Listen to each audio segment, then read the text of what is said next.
Hello and welcome to the Smokers Lounge podcast by Black Sheep Weekly Inc., where we look on at the herd from afar. My name's Andy Vitalis, and in today's podcast I had an in-depth conversation with fellow co-host Alex Jekabson, Matthew Huang, a fellow columnist for BS Wink, and both regulars on the show. We talked about a lot of interesting topics, including the uni experience, the expectations that we had of it, and the reality of it, and whether or not the two shared something in common. We benefited from the main guest for today, whom we were able to and were privileged to ask so many questions to. This was UCL master student and BS Wink's very own Sudharsan Amalraj Jothiraj. We hope you guys enjoy what we had to say, and if you did, do give Smokers Lounge a follow wherever you're listening. Also be sure to follow our Instagram page at Black Sheep Weekly Inc. or our Facebook page at BSW Media Inc. Above all, join our mailing list at bswink.com or give us a visit every few days as we keep uploading new content weekly. My name's Andy. This is Smokers Lounge Podcast. Please enjoy.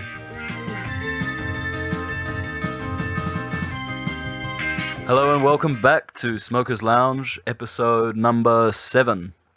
Today I'm joined not just by one, not just by two, but 4 people. New guest today is Sudharsan Amalraj Jothiraj, my man here. He's Thank you. Far too kind. he's not. Yeah. So Amal, for anyone that doesn't know, has been in charge of post-production for the podcast since day one. He's also been in charge of the website. So we're lucky to have him finally on the podcast itself. We wanted to talk about today basically the university experience. We've touched a lot on topics ranging from growing up, you know, what it means to grow up it's specifically, life experiences. So I thought today we would talk about something a bit closer to home for anyone going to uni or thinking about going to uni. And so I thought we'd start today, guys, by talking about, first off, introduce yourselves once again to our listeners. Okay. Good evening. That was Alex. Hey guys. Matthew. Hello. And that was Amal. So today we're going to be talking about, in 3 stages, guys, the university experience.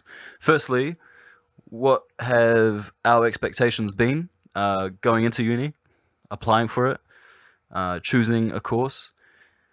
Second, it would be the process itself. How's the experience been?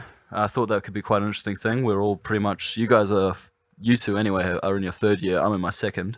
Amal here is a former master's student, so he's done it all. And so we would probably leave it to him to explain the actual process itself, because he's actually done it already. But I don't think that should prevent us from predicting how it's going to be like, especially for you guys, how it's going to be like in a few weeks. So let's begin. Who wants to get started? Start on what? So that's good. That's actually a good question. Pardon me. So who here would say that the subject that they're taking? So you two are doing geography. Amal will tell us what he did. He seems like he's done everything.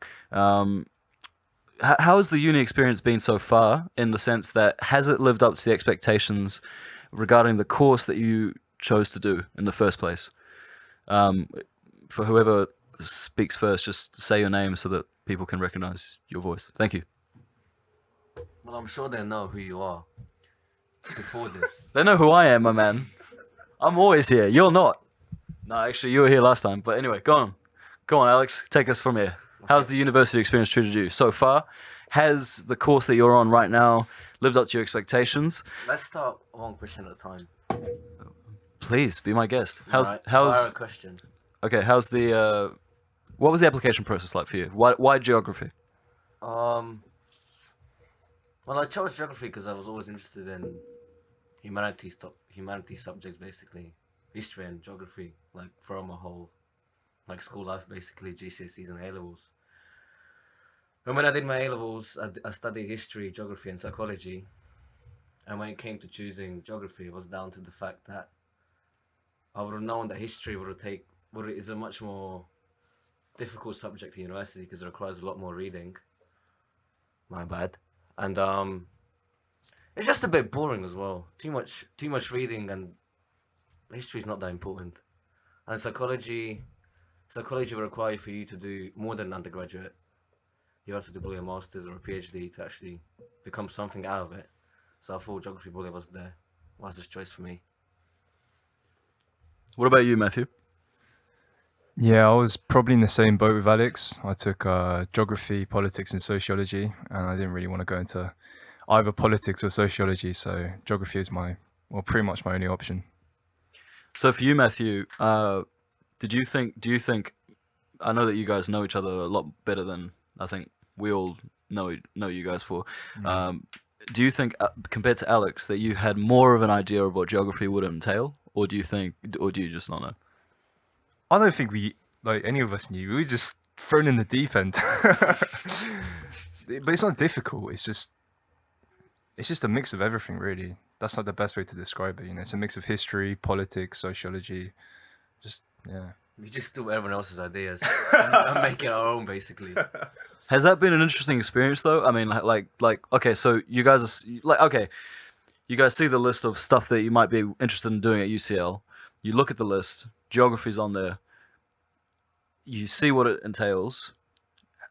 Were you excited by it, or was it just I mean, I know you guys did like a whole elimination process to get to choosing geography, but actually once you've chosen it, were you guys kind of excited going into it, or was it kind of like, oh yeah, well, I'm lucky to get the course, so what was it about geography? Was it exciting? Were you ready, or was it just you were ready for uni? Was it both? That was a terrible question, Andy. Okay, let me rephrase. However, to help you summarize it, I never really looked into UCL geography. I just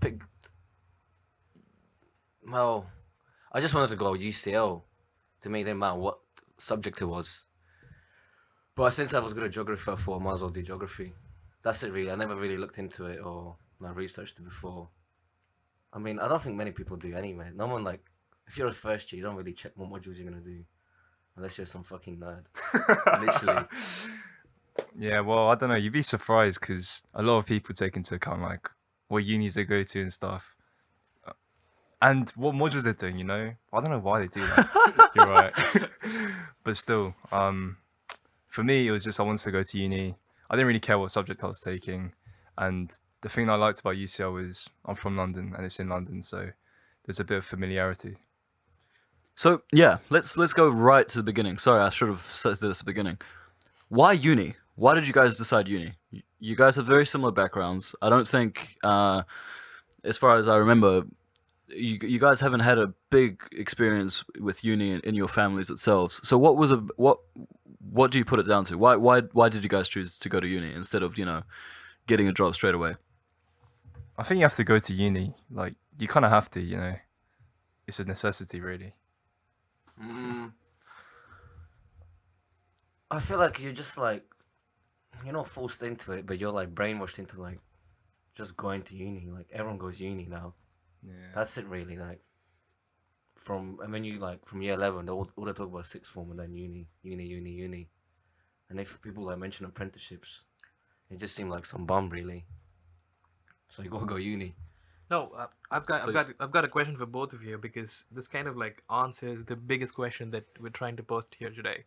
So no, you said you took geography in your undergrad because you had geography. I mean, you've studied geography before and you like it as a subject, but when you chose geography as a subject of majors, was there any kind of factor involved where you factored in, okay, you know what? If I study this major, this is my career choice.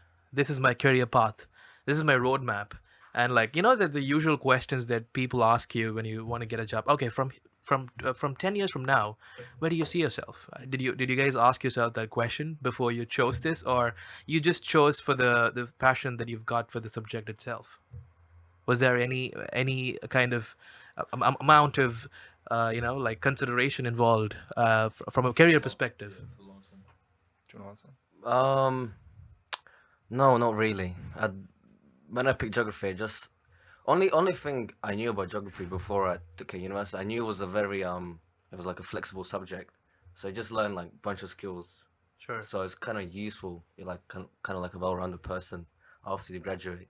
Like for example, we do like coding, writing, like quantitative stuff. So you get like a bit of everything really. But in terms of career choice, there wasn't really a particular path I thought of after graduating geography. Basically, it was more the fact that actually, if I never went to UCL, I don't think I would have even went to gone to uni. Honestly, Right. Yeah. That's not a lot of people can say the same thing about their uni. yeah, that's true. But because I've even in this King's College London is a good uni. We never said anything, Andy. Why are you turning He's- off? I am surrounded by one former UCL student and 2 current final year students at UCL. he's so very it's a bit of a insecure. bias.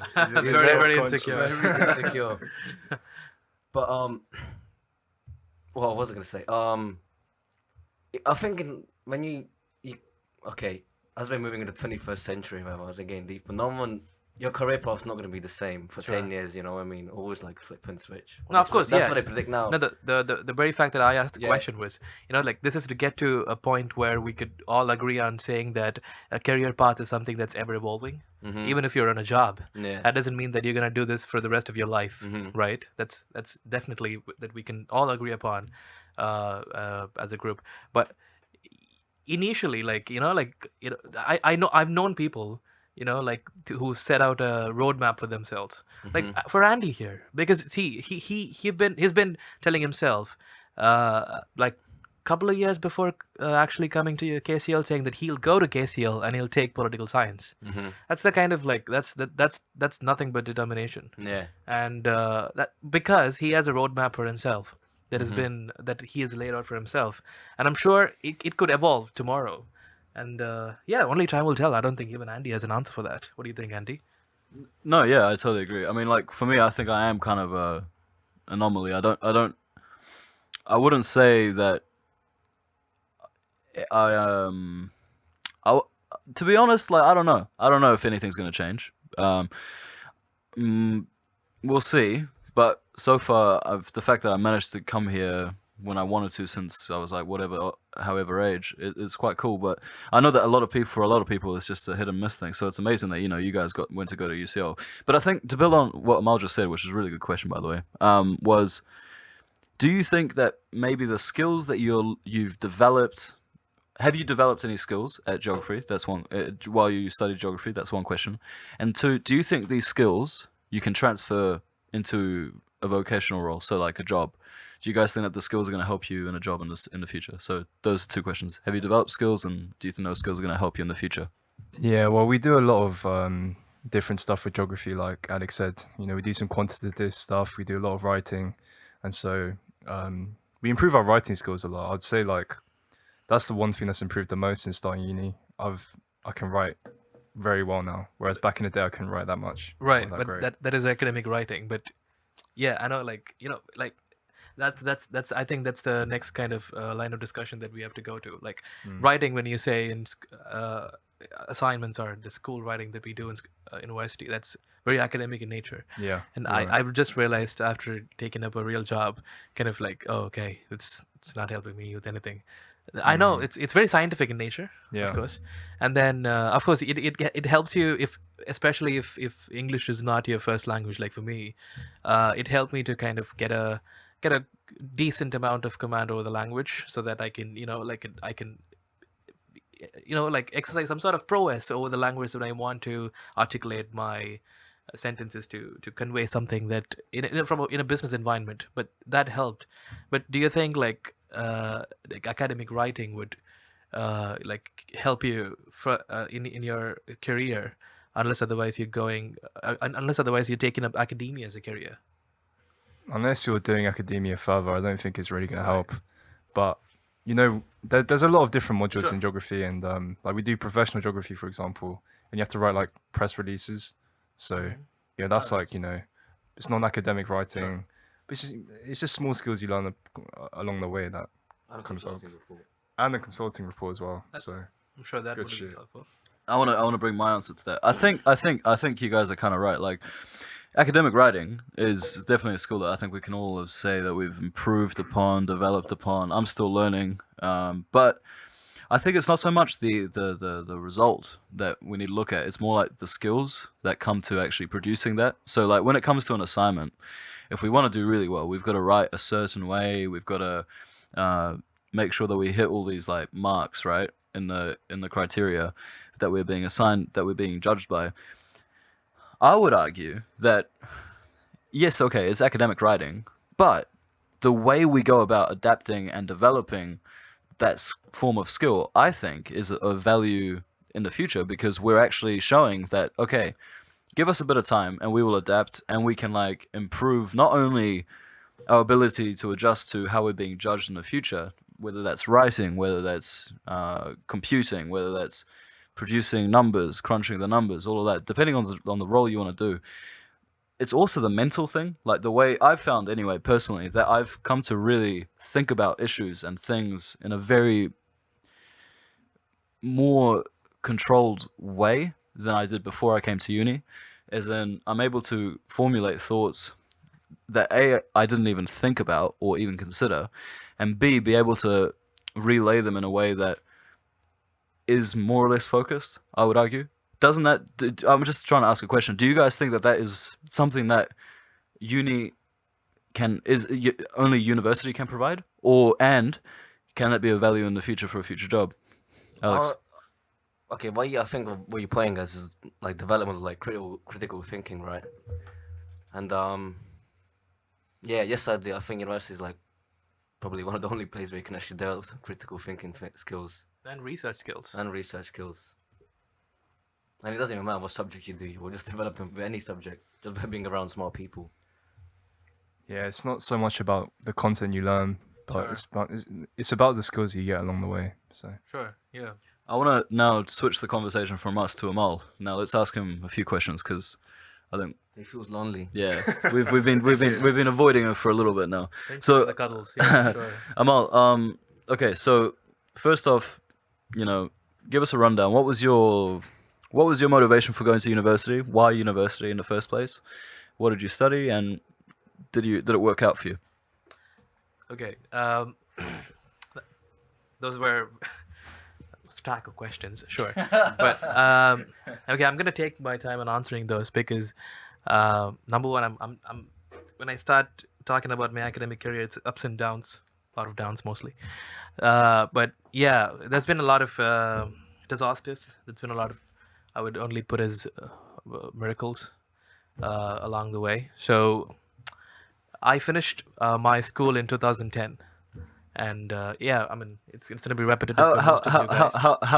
How old were we all in 2010, boys? I was 11. Yeah, I was 12, I think. Yeah, I was 12. I was 18. This guy was mature beyond his years. Sure, age before beauty, Andy. So, and as a kid growing up, I was very invested in computer science, and not until I almost finished my school, I had a first computer, but I was going to all the programming coding schools and like familiarizing myself with different languages as I grew up, like C++, Java, C. Started with BASIC, of course, and this kind of love for computing that I had kind of automatically took me towards computing or a computer science oriented course that I wanted to pursue after school. So I joined an engineering school in India right after completing my secondary education, and I went there. I don't know if it's I'm not blaming here or anything, or should I actually blame it on somebody? I don't know. It did not work out for me. Don't be scared. I'm not being scared, but I just want to, like, I see a lot of people, my friends who are just fine, like, like who even went to the university, the same university that I went to. They're fine. They're really fine. They do well for themselves. Probably it's just me. It was not my cup of tea. It did not work out for me, and I personally felt that I was not learning shit, and I was not being taught any kind of skills that was going to be valid and transferable, and like that's going to be relevant when I graduate.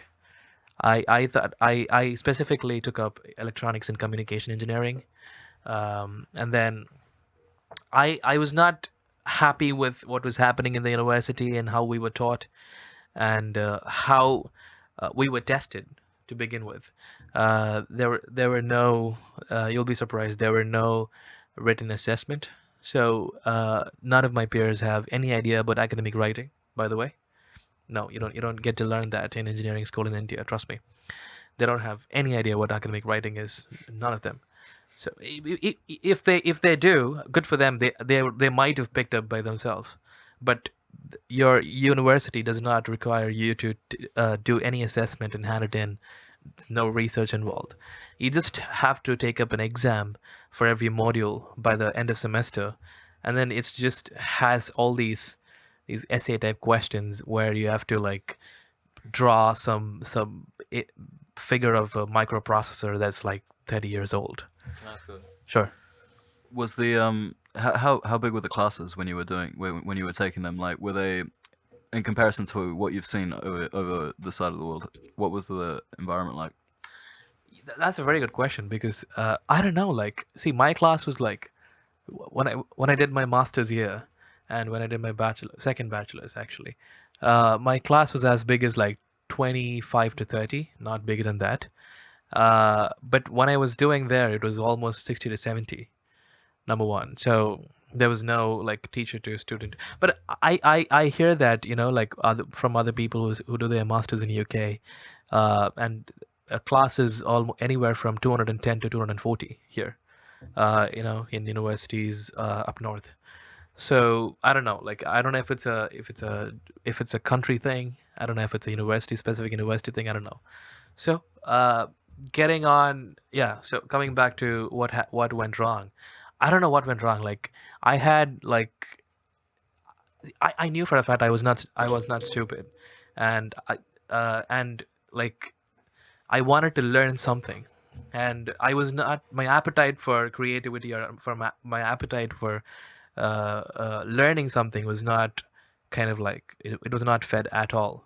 So parallelly, I developed a love for cinema, and then went into filmmaking and all that. That's a story for another day. Sure. What filmmaking? What's this? What's this about, Amal? Which film specifically did you make? Okay. Since you asked, I mean, like, I love talking about it anyway. So if you guys have time, sure, I will divulge into it as well.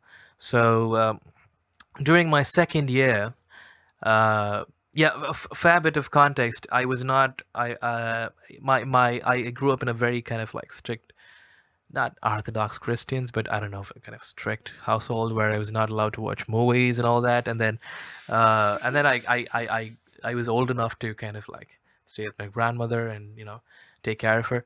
So when I moved to, I mean, like it was part of the same house, but it's it's a different floor.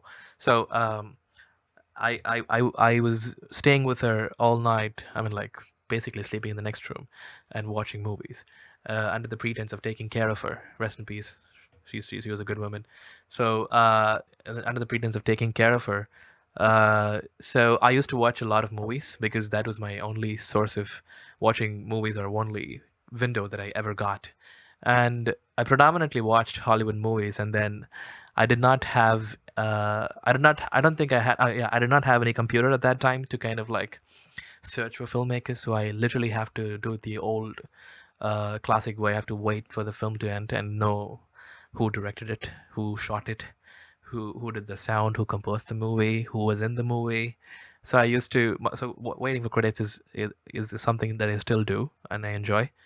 And I think you're the only person I ever heard that enjoys reading credits. You read the credits. I do, yeah, because I started that way. Wait. Wow. Okay. That's No, I didn't hear this before. No, number one, see, that is, I used to do that. Then I was just more convinced to do that because when I was into the film scene, and everybody mattered, right? So it's a mere respect for your fellow, like a film worker, that you sit through the credits. I always do.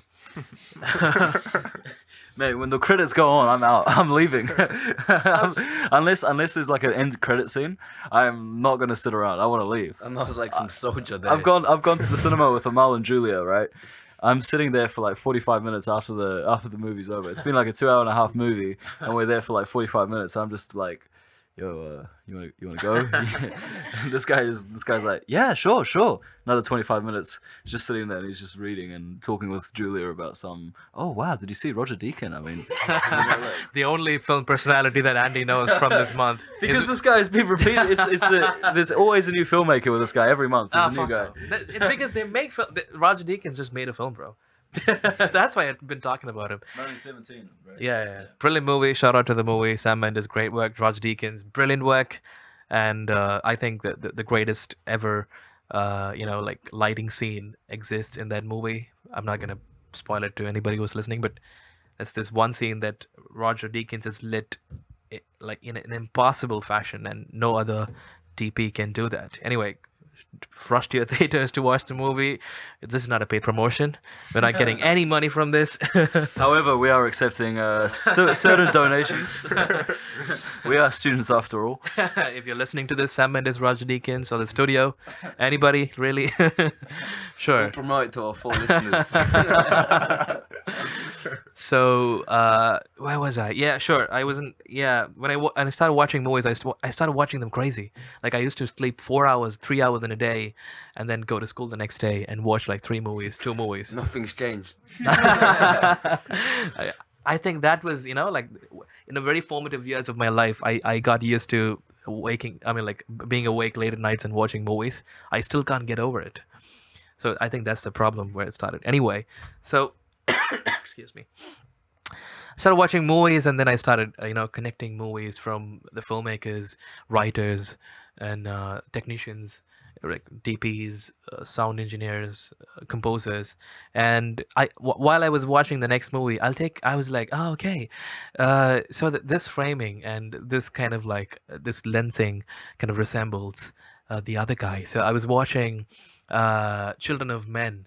After no wait, I think I was watching one of Emmanuel Lubezki's other movies, and then I watched Children of Men before, and then I was like, well, wait, yes, okay, so I was watching Tree of Life, sorry, by Terrence Malick, beautiful movie, and then this was after watching Children of Men. I was like, oh wait, the narrative structure is quite different, but the lensing and how the way the film is shot is very, very similar. I think it should be the same DP, and then it turns out the same DP. Then I was like, I was very happy. I felt like, you know what, I amount to something after all. I'm good at something. That's how I felt. I was like, I felt it. I felt this sense of achievement inside of me. I was like, so I used to do that every time after that, and then I used to give myself a bit of film trivia and all that. This was way back before I even had internet, right? So I had no way of cross-referencing or making sure I'm right or not at some cases.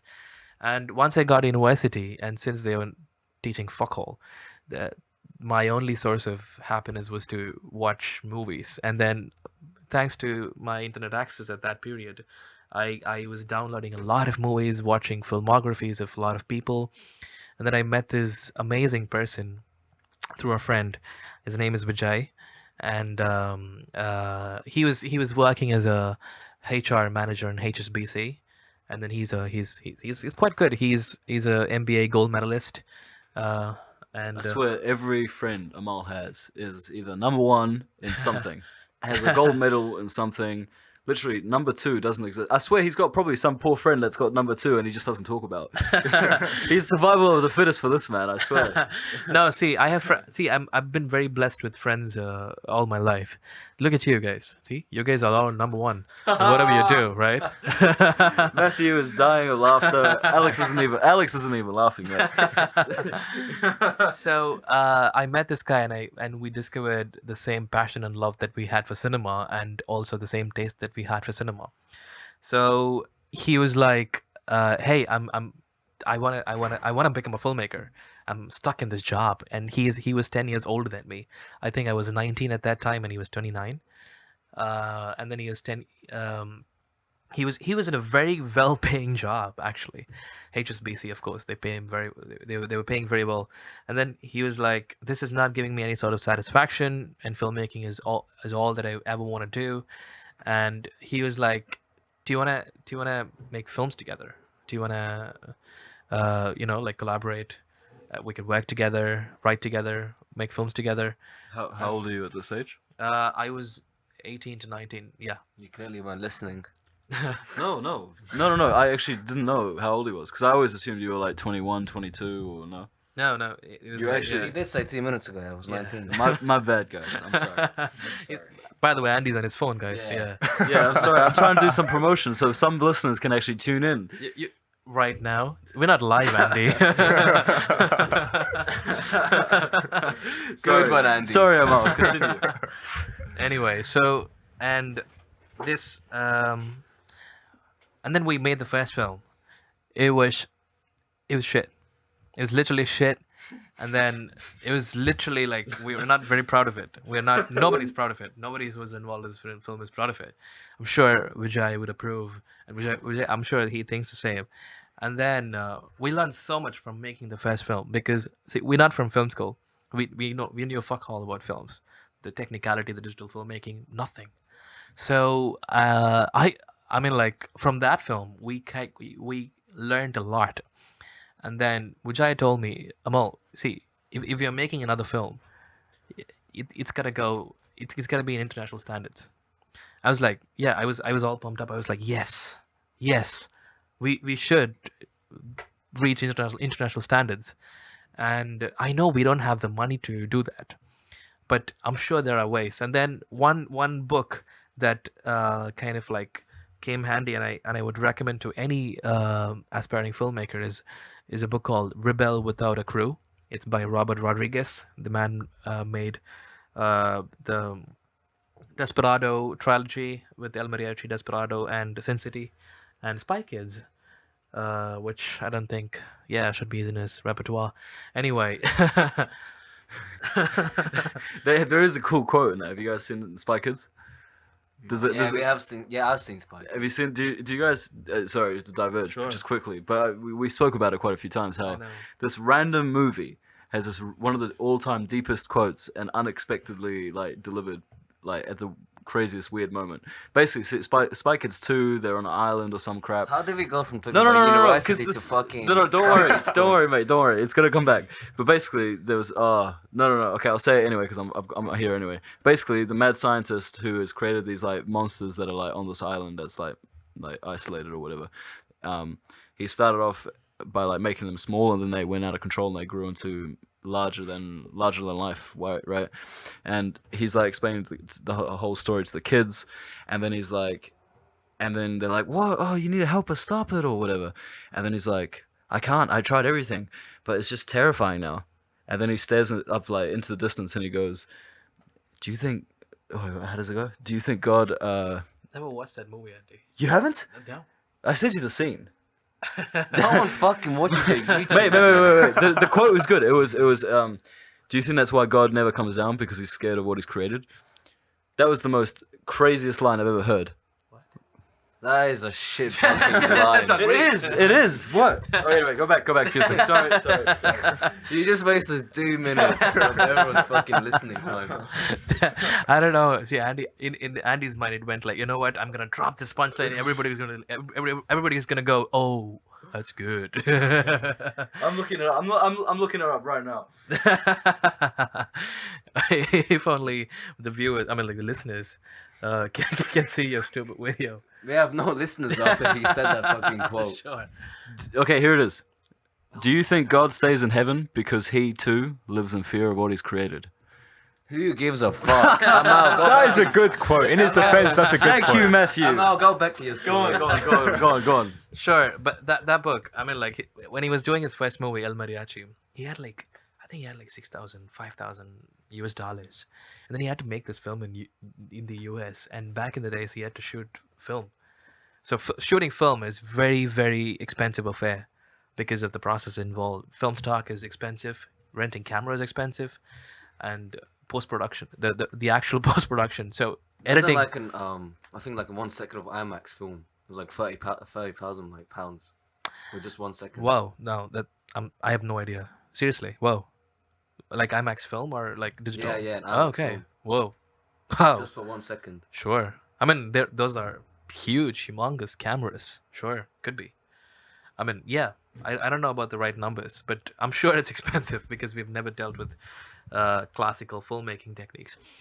And then when it's post production, you have to literally cut out and edit the film stock, and then there's the DI work, digital intermediate coloring work, and then you have to get the positive out of it. So he was making films in such a way that it cut any kind of costs. Like he would know in his head what he wants, so he would edit it while he is filming it. Like there's no like editing it out and then throwing it away. So he would only shoot the necessary parts. Instead of a dolly, he would use he'd use like a supermarket trolley, instead of like a spidey cam. Literally he like a helicopter shot or something, like a chopper cam or something. He would literally kind of like tied up a rope across the street, and then made a guy with a camera slide down that rope. So that's the kind of like crazy guerrilla kind of filmmaking that he retorted to, and it was very inspiring. And then the film reached international standards, and it was very good. So that came in as a huge inspiration, and then we made the second film. It was called Surreal. I'm talking all films as short films till this point. So we made this film, and then it was good. It was definitely good. And then what came in as a surprise was like it got selected as to be premiered in Cannes Film Festival's Short Film Corner. Yeah, that was like whoa. That we were like, whoa, what just did happen? That is crazy. Yeah, what did just happen? Like we were like, whoa, that's crazy. Number one, and number two, good for us. Like we made that jump that we wanted to make, and from there we made 3 to 4 other short films, all of which have won good amounts of awards in several local and international film festivals. And then Vijay made on to do one feature film, and I think I was kind of involved till the pre-production part. He's a brilliant writer, brilliant filmmaker. I think he's one of the best filmmakers right now. And I know the question that you're trying to ask. Why did I leave that? Yes. Sure. I'm gonna answer that. But by the way, honestly, like your film is actually still on Netflix for a little bit longer, right? 10 more days, Andy. 10 more days. What's the name? What's the name? Revelations. Revelations on Netflix. Check it out. Yeah, it's a great film. By our very own Sudharsan Amalraj Jothiraj. No, I was not involved in that film in Oh, production. right. Only in What? No. pre-production. Yeah, sure. He was involved in pre-production, so we still own it. So, yeah. Sure. One thing. How does it work? Like, how do you guys make money? Because I mean, if it becomes so successful, and you're doing it with like as an indie film, I never actually understood this, but you told me nothing, because you're an independent film, but nothing. So yeah, see the basic Revelations kind of made money because Vijay being the producer too, he kind of like that man has to go through a lot of things. I know he's gonna hate me for saying this, but he had to like mortgage some of his like assets on to get money to make that film. Yeah, absolutely, yeah. And that's the kind of risk he took to kind of kickstart his career. Holy shit. I know. That was a very ballsy move. I don't think I would have done it. How's he doing now?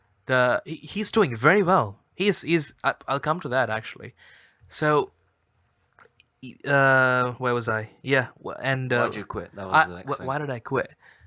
Number one, the film that we wanted to make was very European independent film kind of. The film structure was usually European because we were very driven and influenced by European films. shout out to a lot of European filmmakers. Sure, I can't.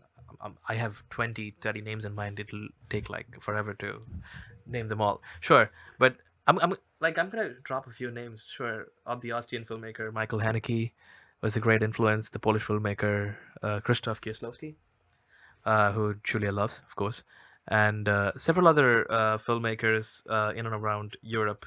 Only 28 left. Sure. Do you want me to do you actually okay? The Italian Federico Fellini, Matteo Garon. Dude, I can do this all day, man. Trust me. What are the European countries? Matthew, name a European country. Don't give me. Latvia. I know. You're gonna do this. Hungarian filmmakers, Bellatar. I mean, like, yeah, there's like, but a lot of filmmakers. But no Latvian. No. See, I haven't watched. I might have watched a Latvian film, but not by knowing, probably. And yeah, there's this amazing Romanian filmmaker, Christian Mungu. He makes great films. So He's not Latvian though. I know. See, okay. Anyway, going back. So, I quit because it was not paying any money. I couldn't put food on the table for myself. So I was very dependent on my parents, and I did not want that. By the way, parallelly, my parents were crazy angry that I was doing this, and I told them very late in time that I actually dropped out. They had to find out from a friend, and it was a huge ruckus. My father disowned me that night. I still remember that fight. Yeah, and then yeah, Asian parents, right, Matthew? They would Yeah, never man. want you to do. Honestly, they'd never want you to drop out of education. I know. See, Who's this friend who told him though? what? Who's this friend that told him that you dropped out? What a rat. No, see, I was planning to tell them. I'm just glad that he told my parents. Great friend. He's becoming a father in probably in 5 months. Yeah, sure. I know that tells you how old I am, right? Anyway, so the reason I quit is I did not see a good paying. I mean, like a decent paying career out of films in India, because in India, independent films, the films that really matter, the artistic films, not like through and through art house films that I'm talking about, like borderline artistic, borderline art house films would not get a theatrical release. Vijay has not got a he hasn't got a theatrical release. The first movie he made, he had to like wait and sell it to, in spite of the fact that it went to several film festivals, prestigious film festivals around the world, and he had to like he can't get a theatrical release in India. He had to depend on OTT, over the top streaming services like Netflix and other similar services, and he sold it off to Netflix. And I'm glad he made money out of it, which I'm sure helped him to pay his debts off. So right now he's made his second film, and it's been making noise in the international film festival circuit, and it's called Nirvanayan. And if I would definitely update in our website if it's available, so that you can guys watch it on VOD or whatever the platform it actually releases in. Vijay is trying hard to kind of get a theatrical release, and I was really proud of Vijay. He's like a brother to me. Recently, I saw this video on YouTube where basically a bit of context. Every year, this is film critic Rajiv Masant, and he does this directors roundtable with famous directors that we would sit and wait for, and then watch it when it's up. Me and Vijay used to do this, and then right now, this year, one of the 4 filmmakers is Vijay, and I couldn't be more proud. That's really cool. Yeah, like That's I remember. See, it was a time that was terrible for both of us. The amount of self-doubt, the amount of depression that we went through was crazy. And filmmaking is not your 9 to 5 job. Like finding a voice as an artist is one, and finding avenues to actually get money to fund your projects is a totally different thing. So I think filmmaking is one of the most toughest things to do on earth. And if somebody comes up to me and says that they want to be filmmakers, I would, number one, I'd be very happy because I have another film buff to kind of like talk about all the filmmakers that I love. That's number one. But number two is I would immediately, sure, I kind of hate this. I would start judging them for who they are, and if they are really uh, wo- worth pursuing filmmaking as a career because it's so personal. And let's say somebody's in a film school and all that, and then I have a love-hate relationship with film school.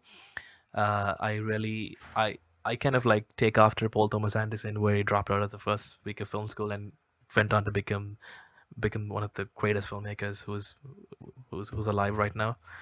And there are good filmmakers who actually came out of film school, like Lynn Ramsey from NFTS, Joanna Hogg from NFTS, and all that. Yeah, this has taken a while. Wow. Okay. Okay, no, this has actually been really interesting. But I think that actually we can scrape this back to the main topic focus. Sure. So this whole journey for you was about passion. It was about your love for filmmaking. It was about your interest in trying to tackle something that wasn't certain. Sure. It was about taking a risk. So that shift back to the academic world. Yeah.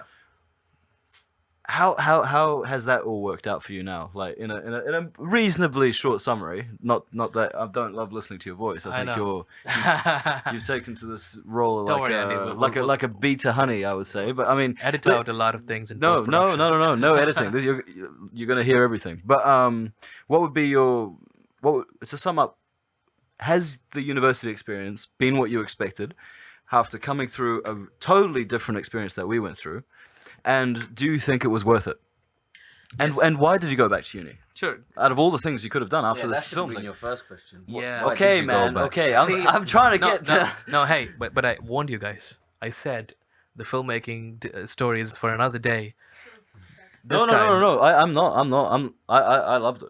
Shut the fuck off. That's why you interrupted him halfway through. Right.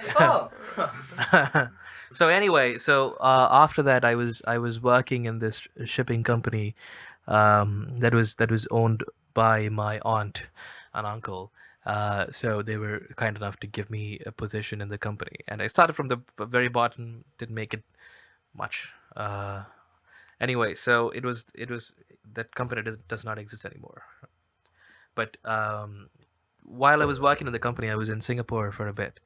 And then I loved the city. Like I went to that city, and I was this, like a small town kid from India. Then I went to Singapore. It was like this huge, one of the best cities in the world, of course. And then not just the architecture, the infrastructure, and all that, like how the city functioned and all that, like baffled me. Till now, I think it's one of the best cities in the world. So after going there, I had a thought. I was like, oh, you know what? I want to take a master's again. I'm sorry, I want to take a bachelor's again, and actually graduate this time. So I joined bachelor's in business and finance there, and it was a UK-based degree. So there was a fair bit of academic writing. That's the first time I had to do academic writing, but thankfully it was easier than I thought. The transition from from any kind of writing to academic writing, so it was easier than I thought. And then while I was studying bachelor's, I figured out I kind of liked academia. Like I kind of loved like researching for something and then giving recommendations for businesses, and I specifically liked the quantitative nature of finance, and I loved behavioral finance as a discipline, where it deals with the investors are only good as their cognitive biases, that kind of topic, which factors in a lot of psychological like phenomenons when it comes to deciding who decides all these markets. Like for example, I'm sure it's a topic for another day. Don't nudge me into talking about that. Please, Amal. We've got so much more time left. Indulge us.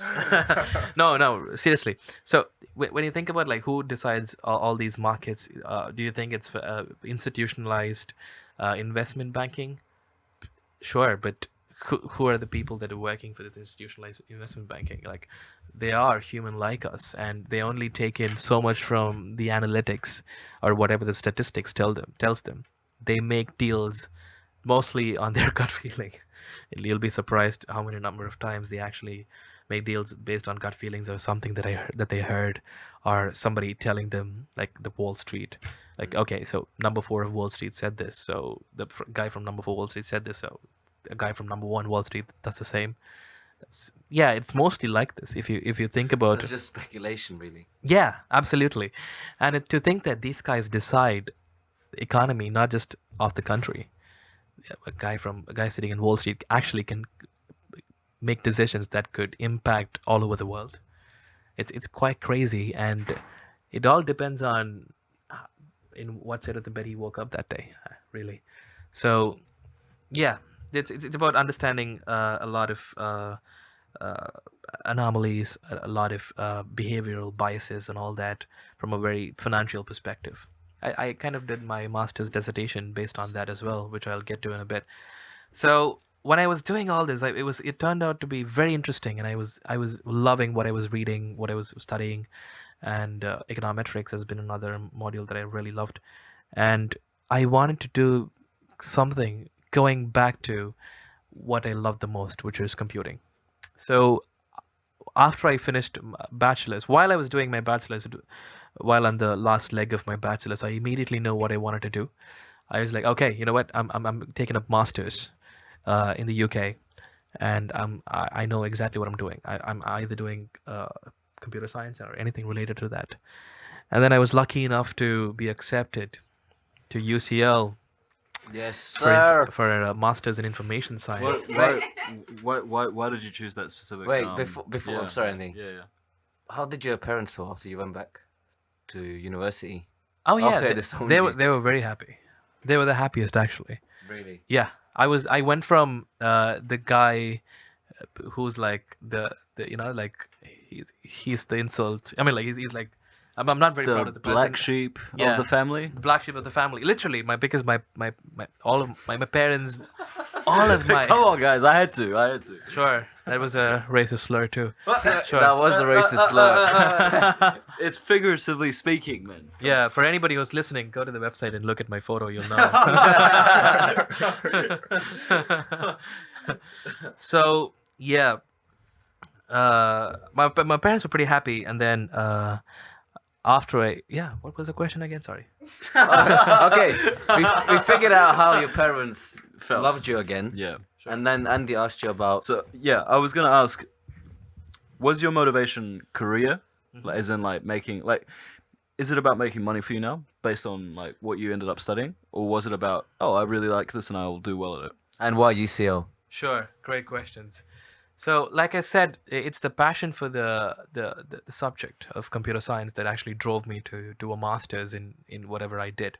I did a master's in information science, which covered a lot of topics, and I kind of specialized in machine learning, data science, data analytics, and a fair bit of logic programming, which involved artificial intelligence. So I really enjoyed my time in UCL. And why UCL, you ask? Great. So that's Why UCL, you ask?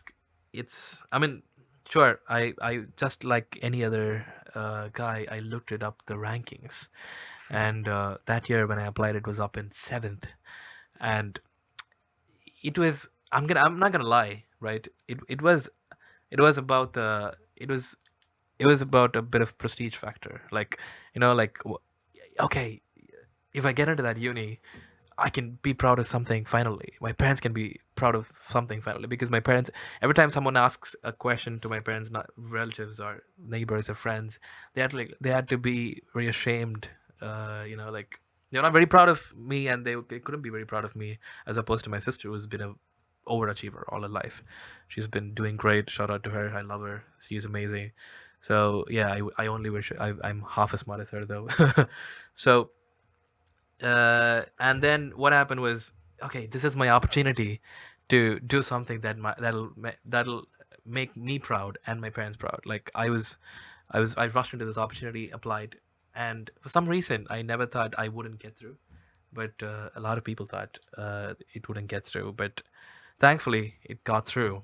And then masters has been one crazy ride. It was amazing in UCL. My peers were great. A lot of things, the things that I've learned in this 1 year was as opposed to the other good part of my academic life is humongous, and every skill that I learned from the courses that I did is very much transferable. And I am currently working as a data scientist in one of the companies here in UK, and it has been my master's has been very useful towards whatever I did, and it has taught me not only the skills but the attitude to take up when you deal with large amounts of data and looking at the future. Yeah. That is beautiful. Oh mate, I had a question. I fucking forgot. Oh, okay. You know, everyone knows you're this nice, helpful guy. For those that don't know, Amal enjoys doing other people's work for them sometimes. No. Like This guy, courseworks and this dissertations. guy has helped me. He's helped. Me, and you know, He doesn't We- even. Yeah. with 9 years of like experience of writing and development of these beautiful skills. No. And my question to you is, how did you manage to get 22 on a business coursework? So because this guy is big shot. Yeah. He's made it in the UK. Yeah. He's made this amazing film. He's done all this stuff. And he's gone to this prestigious uni. He's graduated there. Amazing. So this friend of his calls up and he goes, "Hey, Amal, could you help me on this assignment?" And Amal goes, he shall remain unnamed. "Oh yeah, he'll remain unnamed. Hello, Josh." And and he goes, "Amal, can you help me? Because I don't know what I'm doing." And he's like, "Yeah, of course, mate. Don't worry. Yeah, of course I'll help." And Amal, being Amal, he goes ahead and he works really hard and he does it.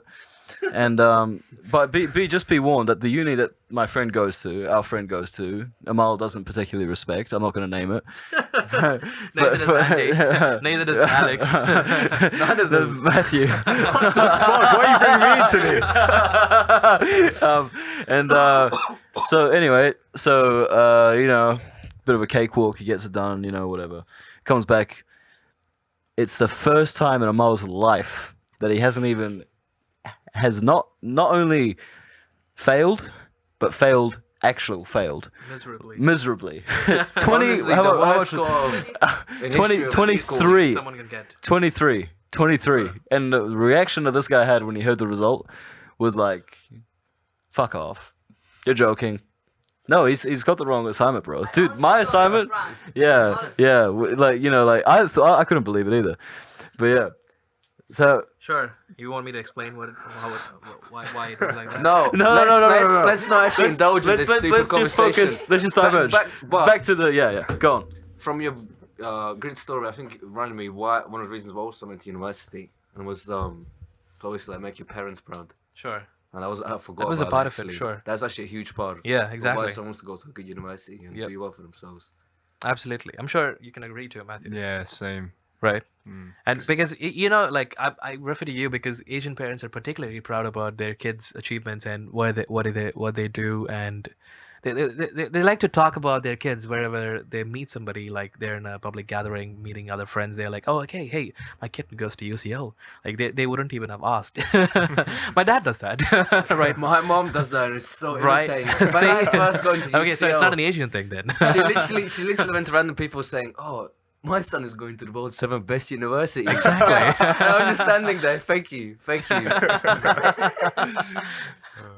So because I remember Matthew answering the question. I have a question for you right now. But when you said, "Why did you go to uni?" and Andy asked you, "Why uni?" Right? And then you're like, "You just had to go." Like, Yeah. you're like, okay. You're like, oh, it is. There is no choice about it. You're like, that's the only way to go. Mm. Like, did your cultural upbringing play a role in that? Yeah, it really did. Education was number one priority all the time. Right. I had to go to uni. There was no other option, I from my school, I only know one guy who didn't go uni, and he did an apprenticeship at Goldman Sachs. Yeah, Nice. so Whoa. like that's the only guy who didn't go to uni in my school. So if I didn't go uni, it would be pretty embarrassing. Sure. I mean, he's already made it. Yeah, honestly, he's made it already. Exactly. It's mad. So yes, Andy. Host. No. I think we can all agree that like the uni experience itself is really what you make of it at the end of the day. But going into it, I always feel that it's always going to be a leap of faith. But my God, are we lucky that we don't live in the US? Because the amount of fees. Oh my god. Fuck your politics. No, man. man. God, No, no, this is I don't no. give a fuck. This is a serious point. Oh my Can god. can you imagine? We Remember talk me, about but uni no, experience, no, sorry, yeah. but This you know is what I'm uni saying. experience, mate. This is not just the uni experience. I This was is about to say, life crippling. Uni's been great. I met a bunch of great people from different bloody countries, whatever, and you're here waffling about Hey. politics again. We have a friend who is like in fucking turmoil, and it's a norm. It's a cult. Okay. Fair. Wait, who? Next. No, but honestly, yeah. I mean, It's like, true, The it's other day, true. when I met your dad, and I was talking about. I mean, I think I asked him about his time in Harvard, and he told me that he's still paying off what he had to spend for Harvard, and I was totally surprised. And yeah, for somebody who doesn't know Andy, and comes from a very affluent family. No. Yes, No. he had his own chef. No. Exactly. You had your own chef. No. Yes, and he brought him here. No, man. Sure. What's a wood green? And Oh I'm sorry if that's something that should not be said in. You should not be ashamed of your roots, Andy. No, not just that, but your. Oh yeah, sure. We'll edit it out. yeah, like hell. No, basically, look. Let's just move on. Basically, I think we can all agree. The uni experience, like the expenses, right? What we invest in our education shouldn't be exorbitant, because I think that takes away from the whole point of going to university, which is improving ourselves and also preparing ourselves for the future. How can we be prepared to go into the future knowing that we've got already, a mortgage the size of a house, what a house cost like a few years ago? Like, how are we gonna how can you expect to live happily, be economically independent, if you're gonna have to be spending? Obama's more. His loan, the loan that he took out from to get his student loan, basically. He paid it off in his third year as president, and you can imagine how much higher the student fees are today. And this is Obama, right? So I don't know. I think it's insane, but so we are lucky that we have taken out loans to do all this, etc. And we are lucky that we don't live in the US of all places for university fees. But I do think that we need to be grateful in that sense that we have had that opportunity. We are students at the end of the day. We do moan and groan about fees and all this stuff, but at least we're not in a position where it's like crippling. Well, Amal, you're an international student. Sure. You've got some fees now you've got to pay off. Absolutely. So how is the transition from a uni student, like I think all three of us are interested, right? I mean, you guys are getting ready for that life. I mean, I know I would be if I were, like, I don't know if you guys seem to have a better idea about what you guys want to do, and I think a better idea than what I would have in your position. Me and you're working in construction, take right. Yeah, great life. No, but yeah. What's your advice for the transition? Like, looking back, is there anything that you would change? What would your advice be for us? And how would you have done anything differently during this transition from uni to the real world? Sure. But hey, yeah, to answer your question, I'm still under that transition, actually. I mean, like, I graduated to 2019 September. So I don't know, like, I do have a job now, but I'm already budgeting how much I'll spend for myself and send back home to pay off a lot of debts that have kind of like accumulated for my academic endeavors. So definitely, like, I mean, the very fact that you're given with a lot of money suddenly at I mean, like, all of a sudden you're given with this huge amount of money, and then you're asked to manage. I'm sure it's number one. The first side, it's very exciting because it's a lot of money, and then you want to, like, go off, like, take your friends to a nice place and buy them drinks, which I'm certainly not doing, guys, by the way. So and it's about budgeting, and then sending back home the money that you owe. I don't know, like, see, me as an international student, I own a lot of money. Like, my fee was twice as much as any of you would pay. So in that aspect, I had to be extra cautious. I have to be extra cautious when it comes to dealing with my finances. and as of now, and I'm just hopeful that I stick to my plan and decision to spend it in a wise way. That's all that I have to say. Any questions? Well, we've been talking a lot about the costs of uni, but in your opinion, is it worth it? You know, everything you learn along. Yeah, that's actually another thing, because the good for UK citizens and European Union citizens, the fee is not as much um, as like for international graduates. Actually, like when I look at UK and European fees, I'm kind of convinced that it's kind of a good amount to the quality of education that someone's getting here. Unless otherwise you're going to the university that Andy and Alex hate so much. So I think it's otherwise it's good to spend. I think you had a botch there, Amal. Go on, Andy. Say something. King's College is a good uni. No, moving on. Sure, it is a good uni. It's good. It is a good uni. Sure. It's just not good enough. All right. Go on, say something interesting. No, I think Matthew's question was good, but I think I'd like to add something to that. Do you think that it's worth the investment if you're going to a non-top 10 uni in the UK? No, I don't. No. But then no. you can't say that. You can't. Yeah. No, well, why not? It's no, a no. genuine question. I think. No, but honestly, not. you're not- Why I was wrong. Because like, I'm not even paying 9K for good education. Honestly, uni's like, realistically, mostly self-taught. You do your own research. You write your own papers. Right. You read like a couple PowerPoints, whatever. But it's So why can't someone do that in a less ranked university? Alex? Because it's What's more the than point that. of the rankings then? What's the like genuinely? What's the point of the rankings if it's just self-taught? If you can just go to any uni and you'll be fine if you work hard.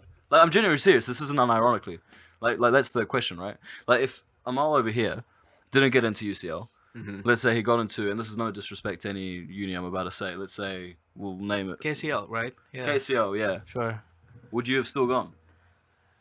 Yeah, sure. for fuck's sake. No, because these unis still have higher standards. Like they still need higher standards of, like you still need like 3 A's to get into like UCL. So you once you get it, you still be smart. Hang on, only 3 A's? Come on. Come on. Really? Yeah. Yeah. My cousin went to UCL. She has to get an A-star AA for law. That's Yeah. what I got. Yeah. When you still had a Kings. Right. This man did not know that a university called UCL That's a existed. fact. I had no idea what University College London was. To be Until fair, that is I a met- fucking stupid name. University College London. It doesn't sound as good as King's College, you know what I mean? It really doesn't. Come on. Hey. Kings. Really? King's UCL, College KCL. London. Kings just sounds It's very patronising. Yeah, exactly. Oh. full of people that have their own chefs. No, literally what it sounds like. In all fairness, I've heard a lot of things about KCL that it's a very right-wing university. I'm not surprised though. It has. What is that supposed to mean? Just make. no, not gonna say anything. no. Look. The. It's I don't know. I guess maybe it's just my course. I don't know. My course is cool. A lot of nice people. Don't get me wrong. A lot of nice people. Yeah. You know, interesting people. But yeah, no. Okay, let's move on to the final round of questions now. I think we've kind of hit a brick wall. Any last few questions? I wasted a lot of time. No. Yes, you did, Amal. To be frankly honest, yes, you did. I know, Yes, I you know. did. But I won. But I it won was, you guys. it was good. It was actually interesting. It was It was actually actually good to listen to. actually interesting because I think it's a totally different experience that a lot of people don't ever. You know, we fantasize. Oh, what if I just followed this dream and did it and see where it took me? But we never have the guts to actually do it. Let's be Honestly, honest. yeah. Okay, you know what? To make things exciting and given the fact that we have very less time. Okay, go. Right. Go. No. Let's ask very quick round of questions, like Okay, a rapid go fire for questions it. to each other. Okay. Like just say the name and then put forth the question because the topic is essentially Yes. uni life. Okay. And yeah, so let's actually do it. Like, okay, Andy, a question to you: How would a bad grade affect you? Very quick answer. Horribly. I'd probably take a at least 3 days to recover, like very badly. All right, Matthew. In one sentence, how would you describe the experience of being taught by a terrible tutor, and how would you get around it? Okay, 2 sentences. I would just learn it by myself, and I'd say fuck you to the tutor. Great. Alex, how would you sum up your uni experience in 3 sentences? Keep it short 3 and sweet. sentences. Short and sweet, baby. This guy with 3 sentences. You might as well give him 3 vowels. He'll sum it up better then. His 3 sentences is a dissertation.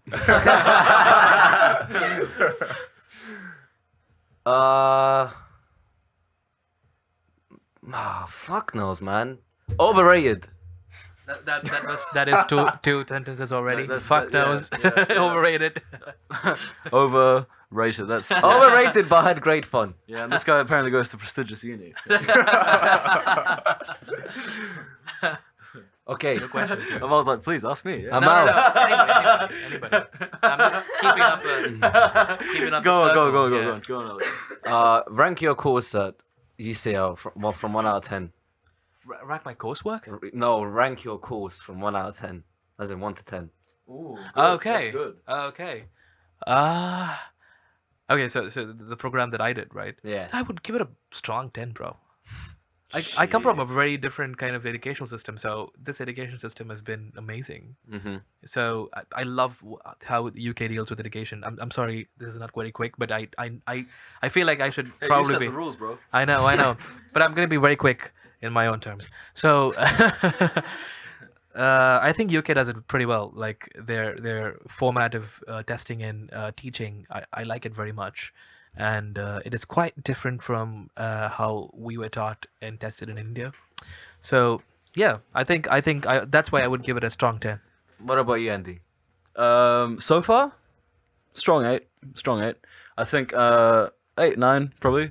I think it's been really good. I think the people are great. Why not a 10? Not a 10. Mainly because I haven't finished it yet. I feel like the dissertation is going to be a big factor into how I assess it, based on the way that it's structured and the way that I get help by someone in the department. But so far I've been pretty satisfied. It's been what I've expected. This semester is working out really well for me. So yeah, I think it's been pretty good. How about you, Matthew? This was a great question. That was actually a That's a brilliant very question. good question. Yeah. Definitely not 10. If I'm being completely honest, closer to 5 or 6. You know, like that was some fun. Negative Nancy. Whoa. Like that was some fun times, you know. I met some great people. I met Alex. It's like he's quitting. I mean, Exactly. We went on some field trips. Yeah. Went Gibraltar, Barcelona. I mean, You went with this guy. What are you talking about? yeah, that's true. I mean, it was good fun, but you must have trashed your room up so badly. you really fucking did. But Look anyways, the Chinese guy in the face. he really kicks one in the face on the first trip ever in uni. Having known her for like maybe a month. He didn't even know her before he just kicked her in the face. It was an accident though. I'm sure. What about you, Alex? What would you say? Mine is 7.5. Geography. Why that half? Like, why not 7? Why not 8? Fuck it. We'll give it 8. Okay. Eight's too generous, man. It's got to be 7.5. But Okay. 7.5. I think geography is very interesting. I learn a lot. Honestly, I learn a lot. Some decent fucking writers on it, as in like academics. Some of the lectures at UCL though, not as good as they think they are, and the people on the calls, bunch of fucking rats. Which is what I would say. I haven't made a lot of friends on the geography course because they're just fucking faggots, man. I apologize to the LGBT Yeah, let's move on community. quickly. Okay. Okay, how about this? Quick. Is it enough? An undergraduate I degree? would not like to use the word faggots. I apologize. Pussies.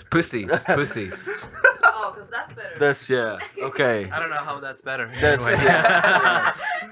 yeah. I was so looking. We'd had such a good run, you know. I was ready to show this to my family, but now it's Yeah, off the I don't table. think you can do that anymore. Yeah. Anyway, okay. Okay, is it enough? For an undergraduate degree, is that enough to make it in today's world? Or do we need to go masters? What do you guys think? Quickly, go. I don't know because I'm not there yet. You know. I don't think not necessarily, but I'm sure it does help. Even average statistics show that this was on BBC. I read a couple months ago. On average, people with masters earn higher than undergraduate students, and even higher than PhD students apparently. That's bullshit. That's Really. That is Yeah, true. that's true. For real? Yeah. That is actually true. Yeah. So Yeah. why do people do PhDs? Because then? PhD is just for academia. Oh, okay. Mainly, yeah. Depending on the field. I guess. Yeah. Oh yeah. Amalraj, Yeah. my So, man. no, I needed a The master's. floor is yours. No, I Another 20 mainly minute needed a story coming We're up. master's. so sorry to silencing this guy. We're so sorry to everyone for not hearing Amal's voice. Beautiful Right? voice. Yeah, I know. Beautiful I voice. know. Thank you, Andy. That's Those 2 minutes of not hearing his voice, I'm so sorry. sure. We give you double that time now. So for me, I felt the need to do a master's, not because I wanted to. I mean, like, not just because I wanted to do a master's, but I wanted, like, I did my undergrad in business, and I wanted to do something to kind of feed my passion, which is computer science. And only way is to do like a master's. I couldn't go back and can't be asked to do another 2 years, 3 years, and do another bachelor's. So that's why I chose master's. But in retrospect, now I feel that my master's degree has taught me a lot of skills, especially research skills, very much. And see, it's always a safe place. I love academia. Even as a career, I might go into academia tomorrow. So when I want to do a PhD tomorrow, that's going to be my master's going to be it's going to act as a very good precursor, and of course an eligibility in most cases. And it also has given me the kind of